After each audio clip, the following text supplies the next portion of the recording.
ఈరోజు మనకు ఎల్లంపేట మున్సిపాలిటీ ఇవాళ రేపు అన్నట్టుగా ఎలక్షన్ నోటిఫికేషన్ రాబోతుంది. ఈ యొక్క కాంగ్రెస్ ప్రభుత్వం చాలా ఉత్సాహంగా ఇన్ఛార్జీలను నియమించుకున్నది.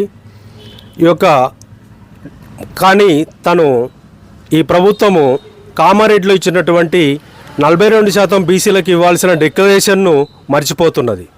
మీరు మేడ్చల్ ఈ యొక్క ఎల్లంపేట మున్సిపాలిటీ గమనించినట్లయితే మొత్తంగా 24 వార్డులు ఉన్నాయి. అందులో కేవలము ఒక 3 వార్డులు మాత్రమే బీసీలకు కేటాయించడం జరిగింది.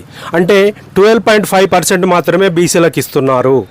ఈ యొక్క 42% బీసీలకు తప్పకుండా ఇవ్వాల్సిన బాధ్యత కాంగ్రెస్ ప్రభుత్వం పైన ఉంది.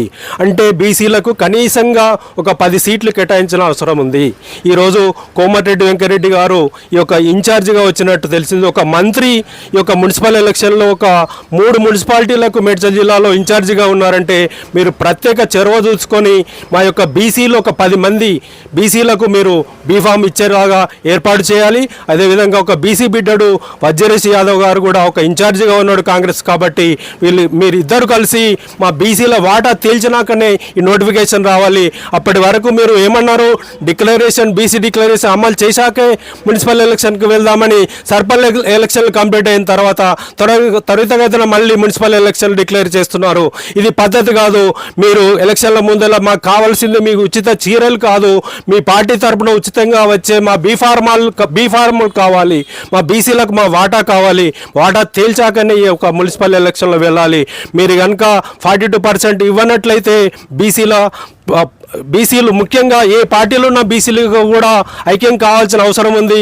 ఇక్కడ నాకు తెలిసి అంత చైతన్యం కనబడలేదు. ఎందుకు బీసీలలో మీ పార్టీలో ఉన్న బీసీ నాయకులు ఏం చేస్తున్నారు? మీ పార్టీలను అడిగి మన వాటా తేల్చవలసిందిగా ఒక అన్ని పార్టీలు, బీఆర్ఎస్ కావచ్చు, కాంగ్రెస్ కావచ్చు, బీజేపీ కావచ్చు, మీ ఒక కాంగ్రెస్ ప్రభుత్వం కనుక మీరు డిక్లేర్ చేస్తే ఆ ప్రెషరు ఇతర పార్టీలకు కూడా పడుతుంది. కాబట్టి ముందుగా మీరు బీసీ వాటా తేల్చి ఎలక్షన్లకు వెళ్ళవాలని మేము డిమాండ్ చేస్తున్నాము. ఒక ఉద్యమకారుడిగా, ఒక బీసీ బిడ్డగా, ఒక సామాజిక తెలంగాణ కోరుకునే ఒక ఉద్యమకారుడిగా నేను చెప్తున్నాను. మీరు కనుక బీసీ వాటా తేల్చినట్లయితే మీ కాంగ్రెస్ మీకు అర్థమైపోయి ఉంటుంది. ఒక మంత్రులు ఇప్పుడు ఇన్ఛార్జీలో వస్తున్నారంటేనే ఎంత తేలికగా అది ఎలక్షన్లను మీకు అర్థమైపోయే డబ్బు మార్బలంతో గెలవాలనుకుంటున్నారు. కానీ అది మీ నైతిక గెలుపు కాదు. మీరు ప్రజల్లో గెలవాలంటే, ప్రజాపాలన సాగించాలంటే బీసీలకు సరైన వాటా తేల్చాకనే ఈ మున్సిపల్ ఎలక్షన్లు పోవాలని కోరుకుంటున్నాను. పేరు నాగూర్ల సంజీవరావు. నేను గతంలో తెలంగాణ ఉద్యమంలో రంగారెడ్డి జిల్లా కన్వీనర్గా పనిచేశాను. ఈ యొక్క సామాజిక తెలంగాణ కోరుకునే వాటిలలో నేను మొదటి వరుసలో ఉంటాను. ఒక బీసీ బిడ్డగా నా యొక్క నినాదాన్ని వినిపిస్తున్నాను. జై తెలంగాణ.